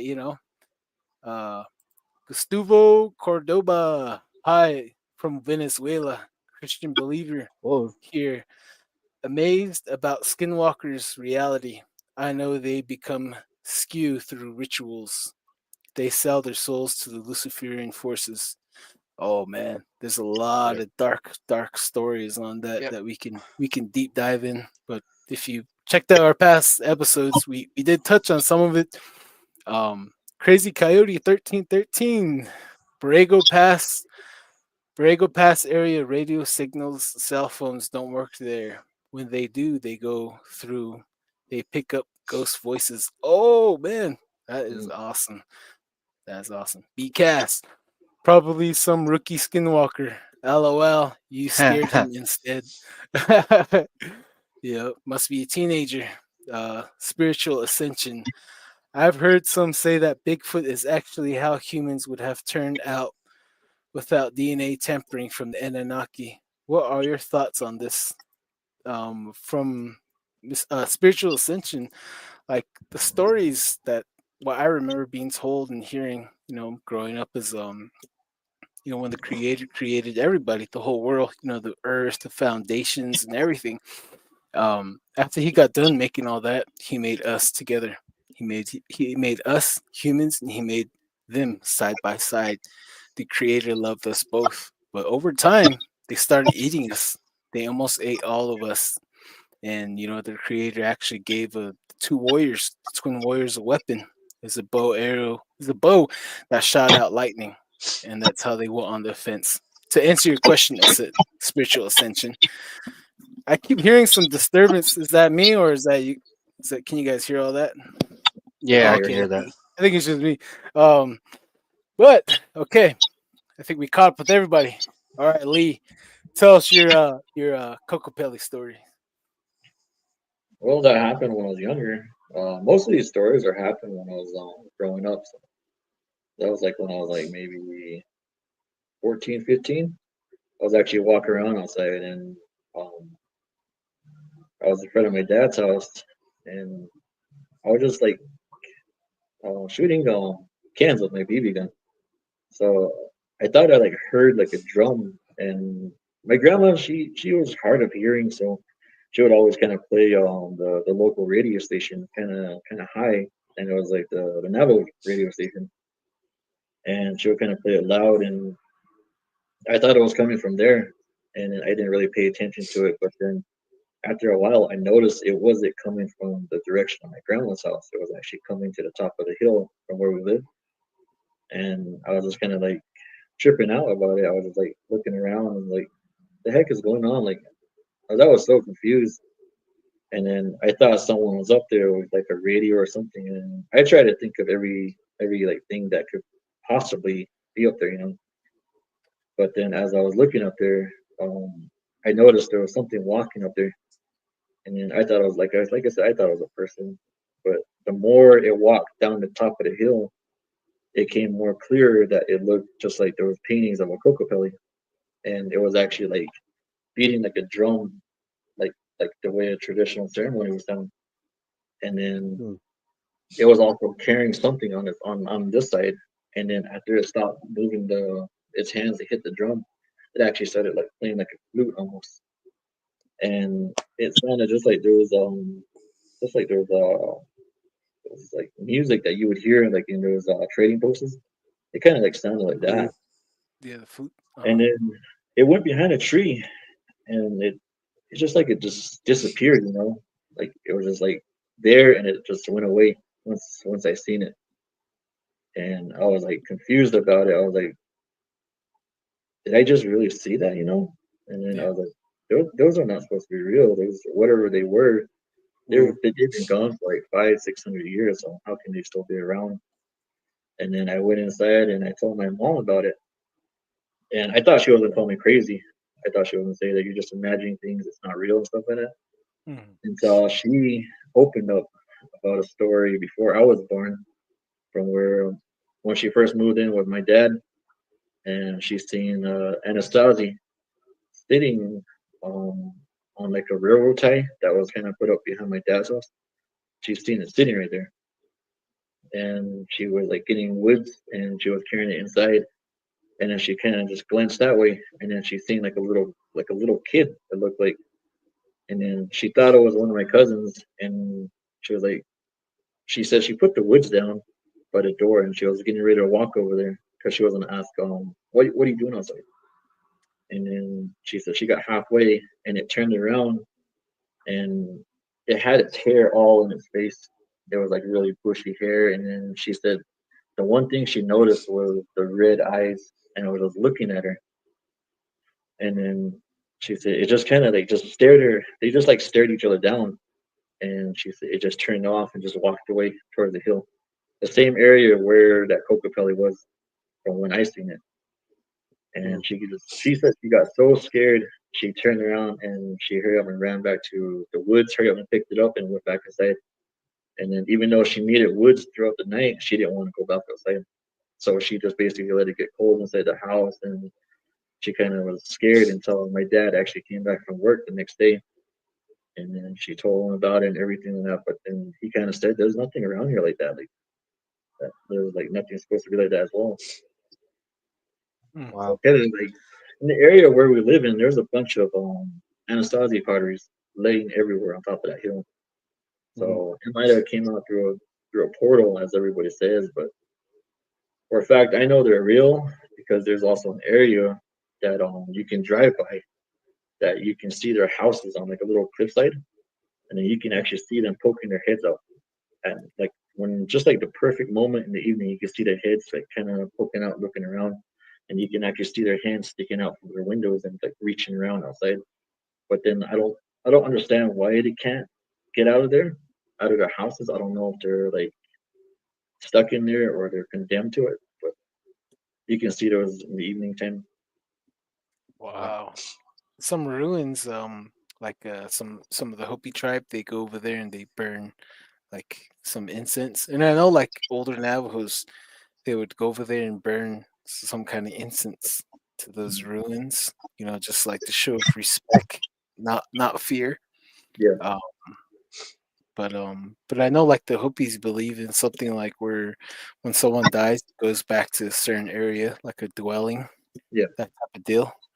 But that Mm. is wicked. That is wicked. Yep. All my years of staring at ruins in the evening times and just hoping to see something like that, and you guys definitely that is some Yeah. wicked stuff right there. There, Um, you got any? Oh, go ahead. Uh, my Sorry, mom was actually haunted by them too. your helm. really? Wow. She found a pottery when she was herding sheep one time, Mm. and she said she found it like a perfectly shaped pottery, and it was like just like it was like freshly made, like the ones you find inside like the trading posts and stuff. Yeah. She said she found it in this little cave, and she said she picked it up and she put it in like in this little wash, and she covered it up with some bushes, and she just left it there. And she went to my uncle, and they kind of like she kind of told him about it, and he was like, "Oh, cool, we can go make some money off of that." There's like a bunch of white people that can pay us a lot of money for it, if it's authentic. And then they both went back over there, and they didn't find it. Those bushes were not moved or anything, but they could not find it. And then fast forward about a year or two, she started getting really, really bad night terrors, and Oh man. and she would always tell me, "There's three of them. I see three of them." And she would scream. She would wake up at night screaming and crying, and like I would not know what to do because I was really young at the time. And then I kept asking her like, "What's going on? What's going on?" And then I even took her to a church about it, and then they prayed for her and everything. And I was hoping that it worked, but honestly, it didn't. It just seemed like it made it worse. And she would just tell me, "There's three of them. There's three of them." And then one night she was saying that I can see them. I could see them behind you. And then I like kept glancing back, and there was nothing. I couldn't see anything. And I asked her to describe them. How did they look? And then she said they look like they're like little tiny people. They're like about 3 foot tall. And then she said their hair was in their face. It was all just tangled up, and they had like ashes, like black ashes on them, like painted black basically. And they had like loincloths on.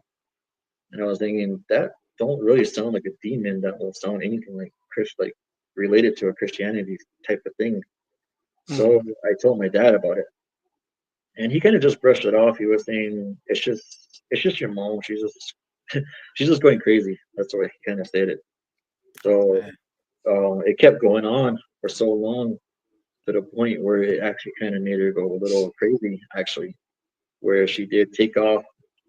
One evening, she took off into the woods, into the hills, and I was actually like trying to catch up to her. I was trying to run up to her, and she just kept walking away from me. And she looked like she was a whole different person. And then she made it up halfway up the mountain, and she finally snapped out of it. And she was like, "Where am I at? Like, what am I doing up here?" And I was looking at her like, "You don't remember anything?" And then she was like, "No." She's like, "I was just following those three people. They kept telling me, 'Let's go, let's go.'" She said they're gonna show me something. And they, I guess they ended up taking her up that mountain, and somewhere along the way up that mountain, she finally snapped out of it. Oh Wow. man. And that night, I finally convinced my dad to let's take her to a medicine man. So we ended up doing that, and he was like doing his thing. He was brushing her off, cleaning her off, and everything. And then he told her that, "What'd you do with that pot? What'd you do with that pottery?" And he was looking inside of a crystal, and she Mhm. looked at him like, "How do you know about that?" And then she was so scared because she never told anybody else except for me and my uncle. And then she just kind of explained what happened and everything. And then she said, "It's the Nasaza that's mad at you. They're after you because of that. You took it from them, you hid it from them, and they want it back. That's the whole reason why they're making you go crazy." And then she said, "I don't know where it's at. I don't know what what was done with it." And she said, "It's just missing. I don't know where it's at." So ever since then, we couldn't find it. And somewhere along the way, it just kind of slowed down, and she actually stopped having those nights. So I guess I don't know if it found it or if it actually just. Somebody, I think somebody else found it, huh? Hmm. Yeah, that's what they say though, huh? The Anasazis ruin stuff. Just Yeah. leave it Yep. alone. Don't Mhm. touch it. Don't Hey, look. You can go ahead and I'll look be at back. it, but I'll be back, guys. Excuse me. I'll be back. Go ahead, keep. all right. Yeah, that's what I've been hearing too. Because right where I live, you can take a nice little walk up on top of the mesa, uh, and there's Anasazi ruins up there. Right where I Yeah. live in New Mexico, there's designated areas that are just Anasazi ruins. You can go there, like I said, but even though those have their own stories with them too. I remember my late uncle. He, he, I guess he went out there for whatever reason. He decided to go out there at night. Him and what he was here, what he actually just turned around and headed back, and he was saying that yeah, there's people talking in the, Yeah. the ruins.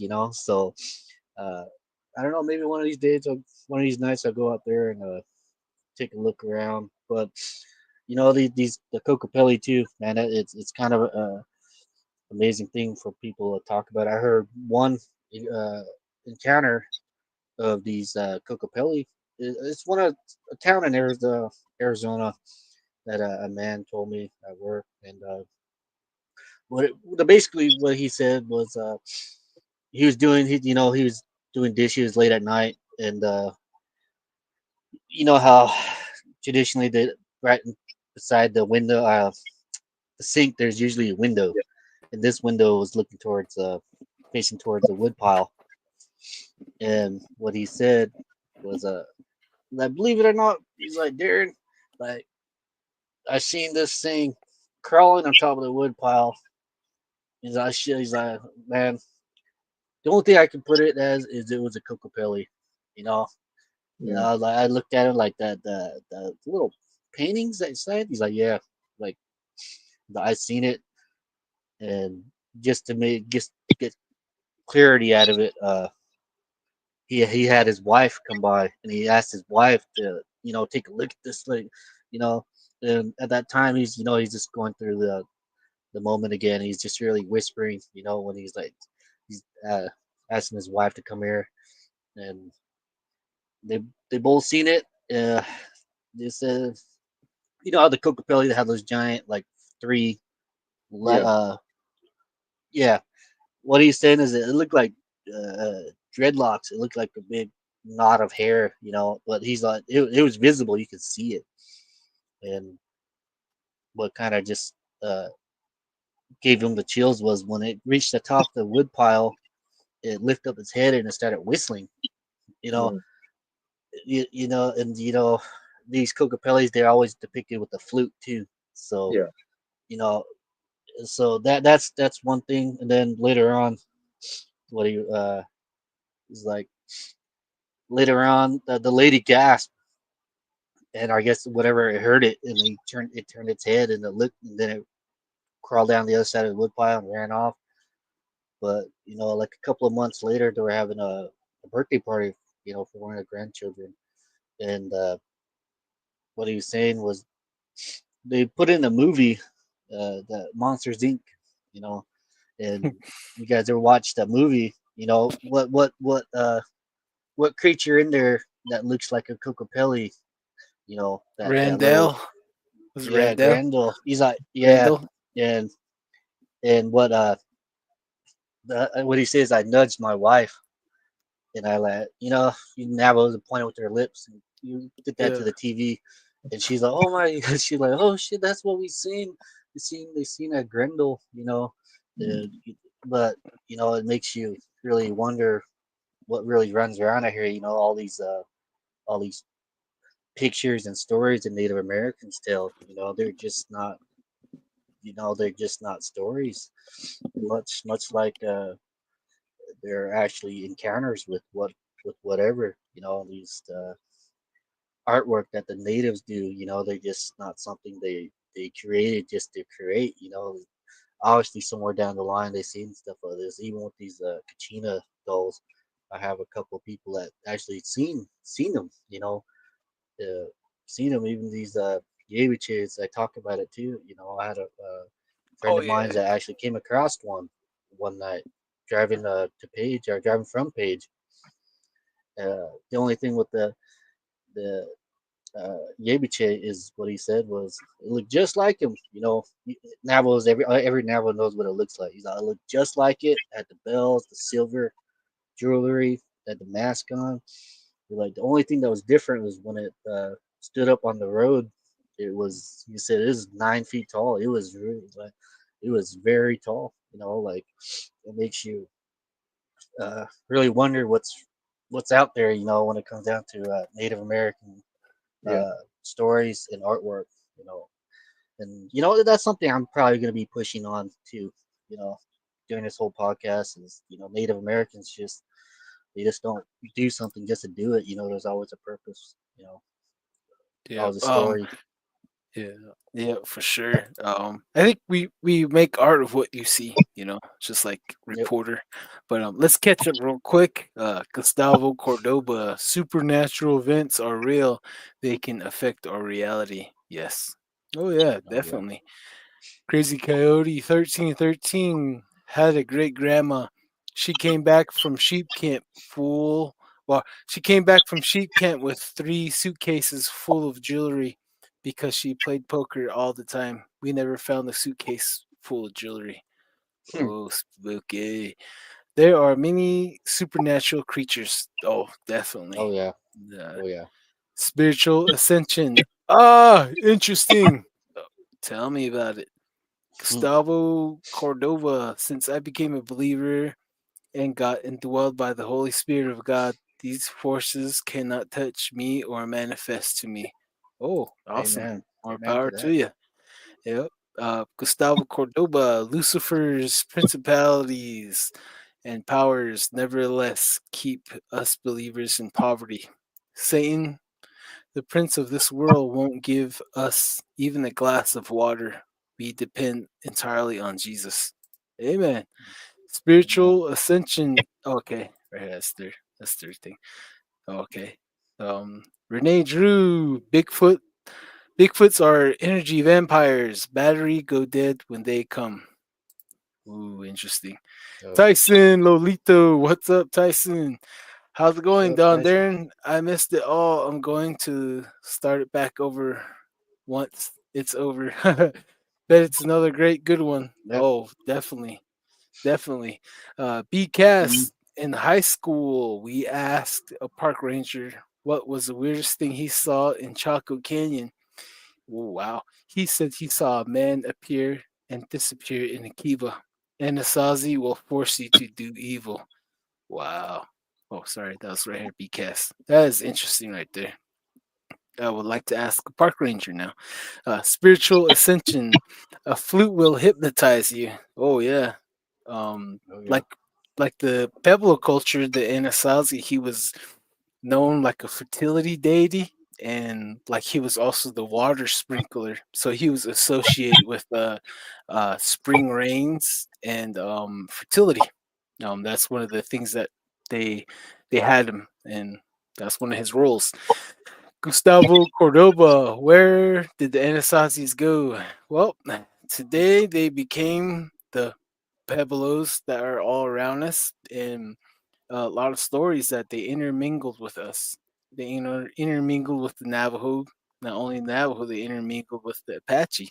And the Paiute tribe up here, they also claim them as their ancestors as well. So I think if you do maybe a blood splice on everybody, just to see who and who isn't, maybe. Spiritual ascension, Anasazi sounds like shadow ancestors. Ooh. B cast Navajos came across the Amazon. Ooh. Anasazi just okay, right. All right. I think that's their conversation. All right.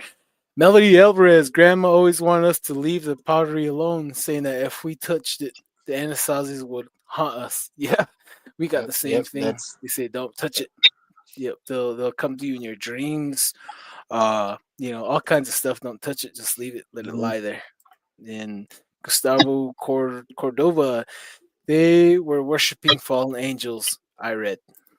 BCAS. Okay. See here. Tyson, how's it going? Great true stories you got. Lecedric. Oh yeah. Right Yep. here. Great chat. Oh yeah, great chat, guys. Love it when the chat is live. yep. Awesome. So so Lee, tell us about your friend that was on another res and they brought the dolls to life. Tell us about that one, can you? I like this one. So, from what she told me was, she went out to Hemus. I guess she was dating someone out on the Hemus reservation. And from what she was kind of saying was, they were doing a cookout and everything, and they once it came like late at night, they all went inside, and then the mom, the grandma, basically the whole family was doing something in the living room, and the guy that she was dating kind of just like shoved her into the room, and she was kind of wondering why, like what was going on and stuff like that. And he told her just be quiet, just be quiet. He said don't make no noise, don't talk. He said if you talk, kind of just keep it on like a whisper basically. And she never understood it why, like why was he like so secretive and everything. And then he closed the door and he walked out. He went in the living room and then he came back in a few minutes later. And then the family went outside when he went back into the room. And then she said she's seen them carrying like kachina dolls that look like because she peeked through the door when he came through the room, and they were outside for a few minutes, and then they came back in, and then he said all of a sudden they were like hearing footsteps running around outside, and then she was like looking around, she's like I thought they came back and said like there's someone outside, like or the kids running around outside and stuff like that. But then he kind of like just told her they're looking for the Navajos, they're looking for kind of like basically the enemies, and she's like who? And he said the Kachina dolls are looking for them. He said my family or our tribe basically kind of do that. We kind of hunt down the Navajos and we kind of like chase them off or we try to like hurt them and stuff like that. That's basically how he was describing it. And he said we send the Kachina dolls outside looking for them. He said that's the whole reason why I told you to be quiet because she's full blooded Navajo and he's if I can remember he was Hemus and White Mountain Apache. And he was saying they're not going to bother us, they're not going to protect us, but they're out there looking for the Navajos. So he said that that's why I'm telling you to be quiet. And then I guess one of them just happened to be right next to the wall or the window where they were talking and heard, and he ended up that Kachina doll ended up getting mad and banging on the wall and getting trying to break through the wall basically. And then the mom and the grandma actually came in and she was like looking at them, and he never introduced them to her being Navajo. And then he ended up like kind of like telling them that they were talking and they're doing things they shouldn't be doing. And then the mom and the grandma kind of just looked at them and basically looked at her and then just kind of like stared her down. And then they just turned away and just walked away. But then they kind of kept their eye on her all night. And then when the morning came, just before the sun came up, she said that they got up early and then they went outside. But then of course, he told her to stay inside. And then that's when they went outside, and here they brought those Kachino dolls back in, and then they kind of wrapped them back up in a blanket or like a cloth, and then she put them inside like a box or something, and then they put it away into the grandma's room. And then she kind of was scared of that at that moment, and I don't think she ever went back because she said she'd never been back up there, just only during the daytime, but she never went up there during the nighttime because of that. And then I kind of like didn't believe it until I kind of asked my stepmom, are Kachina dolls kind of real, you know? And then she said that she knew a person that had them above the fireplace. And then she said, when she was in that person's house, she just kind of like glanced over there, and then she seen it moving, and then she like as soon as she looked at it, it stopped. And then she like just kind of looked away, and then she looked back at it, and it was moving again. It stopped again. So she was like, "Oh shoot, I better get out of here." And sure enough, she did leave. So Oh, Yep. Yep. oh man. Um, one Uh, second there. I, 1 second. We're running low on time. I know you have a uh Yabe Chase story too. Do you think you can share that one as well? yeah, that one was the same thing a couple of years ago. My girlfriend, she was coming home. She was coming back from her mom's house actually, and she was coming home, and on the way home, on the way up to my dad's house, there's like a like winding road and everything, and then she was going next to the spot, and she never sees anything at night. And then I was actually surprised because I'm the one that ended up seeing things. But then one night she came home around 10, 11, and then she was saying that she's seeing something wearing a mask.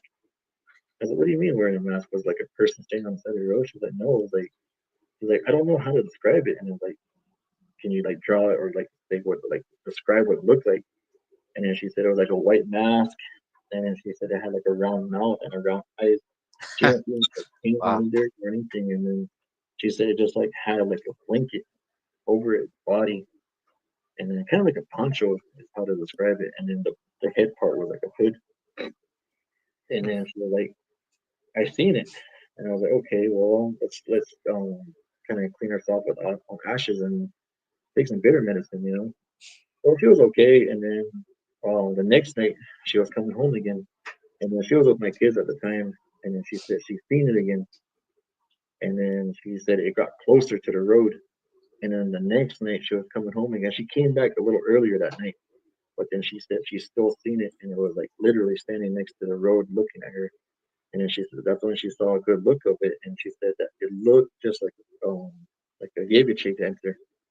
And I was thinking, why is a Yavy chick dancer like wandering around in like summertime or like fall time, you know? And I was kind of just Mhm. wondering that, and I ended up asking my dad and my stepmom. Even they were like confused about it. But then after it got really close to the road and she kind of got a good look at it, she never saw it again. So Mm, that was kind of weird that she's seen that too. Oh man, that's wild. wow. Like some western side of Navajo Nation, people see him. They say he's like 9 to 12 feet tall, and Mm, his glowing. He's giving off light, and he's peeking Mm, behind the tree. And the same thing again in Chin Lee. There, he was running after cross country runners. And then I worked with some people that were having dreams of it visiting them in their sleep almost every night. And they couldn't speak Navajo. They didn't really understand what it was trying to say to them.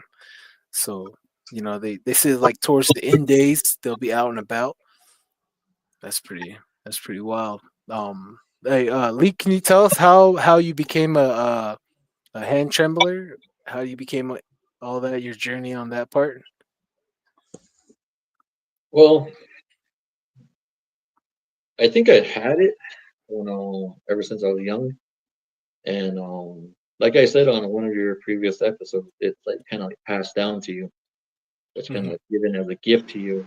And I'm not sure what side of my um I don't know if it's from my dad's side or my mom's side that it was passed down through to me.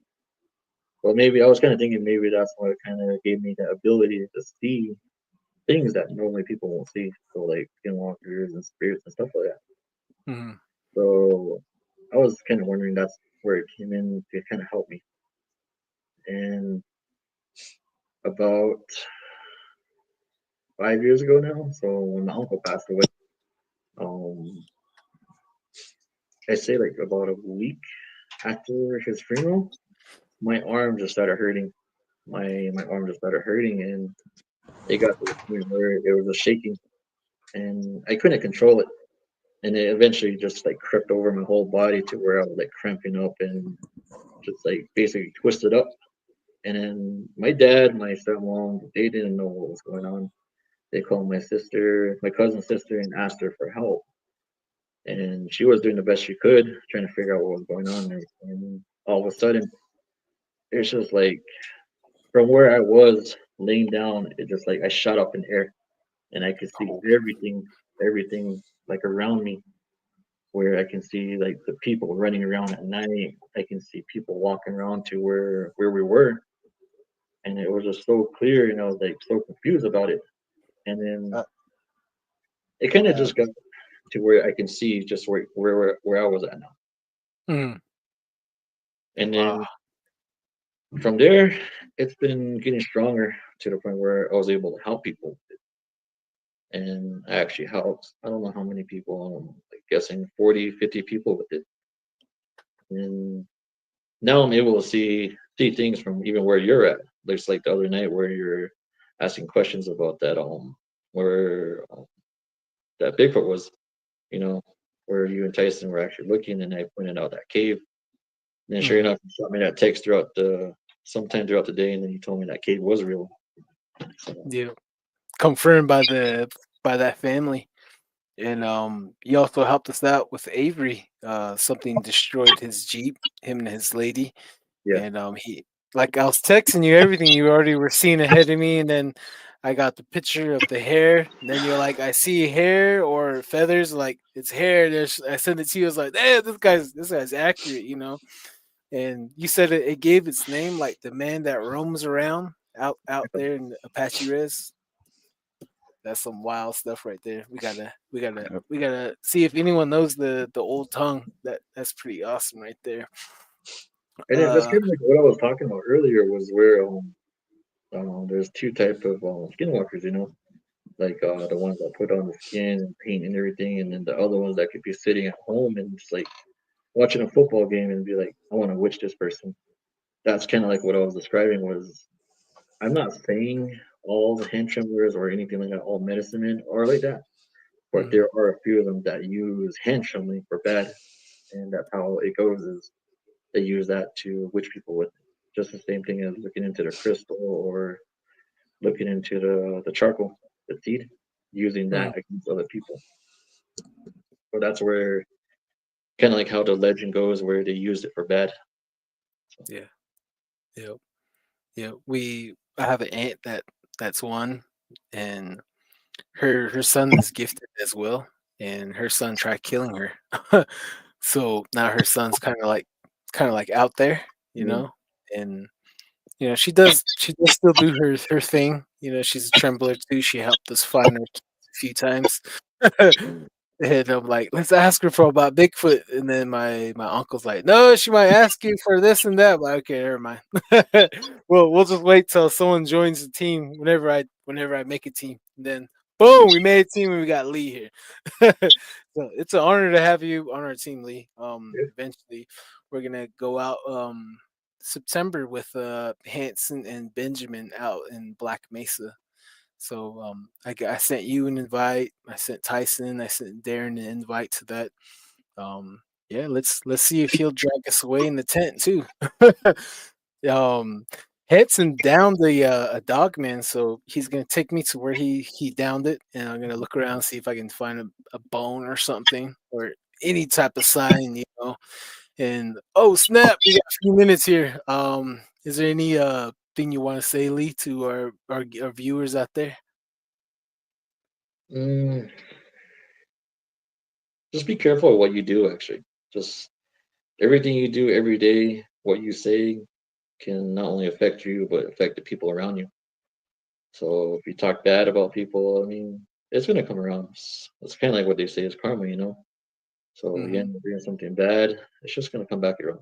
And kind of speaking about skinwalkers, everybody's all like, "Don't talk about that. Don't you need a? You're not supposed to say their name and stuff like that." But how else are people supposed to know what it is, right? So Yeah, yeah, it's exactly. like Like, Just like the Laganas, the white people out there putting TikTok saying they found Skinwalker out in Minnesota and stuff like that. I mean, how else are we supposed to show them what they really are and tell people what they really are if we can't speak about it? Mhm. That's what I guess that's where it comes in is the repercussions about it. People are going to try to witch you, try to say things about you. So I guess that's the point of it. But Mhm. my opinion is like, get your word out there and say what needs to be said. Yep. And like, like in our culture, we're supposed to look after each other. Like big Ed done in e, or I know I said it wrong. Like big Ed done in e, like look after one another, look after each other. You see something, say something, relay information. Let's read real quick some of the viewers before we shut down the show. When child, I think he's saying when I was a child, Chris Custo Cordoba. When child, I saw people practicing witchcraft. They walked above the fire, ate broken crystals, pierced their face with no blood. They became possessed by demons. This world is truth. Yep. Scary. BCast, Mhm. is it good or bad when you see a Yebiche? Oh man. What do you think about that, Lee, if you see Yebiche? What is that? From what I told, it's a messenger. It's a messenger of try to get something done, whether it's a prayer or try to protect you from something bad. Mhm. That's from what I was told. Oh man, giving you a prophecy or like a warning in the future type of deal. Yeah. Yeah, that's what I figured when it was like Mm. trying to talk to this old coworker I had. Crazy Coyote 1313. Japanese people call objects that move Sugo Mugo Mi or I'm not gonna say it. I don't know what's gonna come through. I am not gonna fall for that trick, Crazy Coyote. No, I was kidding. I'm not gonna finish it because I don't know what it means. Native herb and hike chats. Long ago around here, Wide Ruins area, the stories are that they used to stop the house with a gunny sack. Oh, gunny sack stories that they look for naughty kids and for food, water, treat. They treat for their bag. Oh, like stealing kids type of deal. I think. The naughty kids part was to scare kids, but the stories that was the original Navajo Yebiche way, but that way is gone. Might have even became bad, especially nowadays. You can't trust nobody. Okay, see here, Mr. Cordoba. What surprised me the most was the hitchhiking effect. Yeah, that happens, man. Mm. It'll linger like right now. If you guys watching the show, we're gonna finish the show and we're gonna pray. Wherever you're at, wherever you're listening, I suggest you do the same thing. Darren, we got 2 more minutes. Say later's. Later, man. Yeah, got a lot of correlating stories with you, my dude. Yebiche, Kachinas. It's amazing. It's amazing to put another smile on my face just hearing other encounters like this. It's really Really. good. All right, thank you Mhm. for your time, and it's getting pretty late out there too, you guys. So Oh yeah, we you got got work that blood moon going on, so right there. See gotta that step right outside. there. Yep. Yeah. Well, Lee, thank you for your time. We'll bring you back on again for Halloween if you want to share some more scary stories. We're gonna do a Halloween special for our listeners out there. Keep your ears open. Mm. All right, guys, I'm kicking you guys off the screen. Wave one more time. Peace. All Good night. right, Have a good one. You all guys, right, you guys later.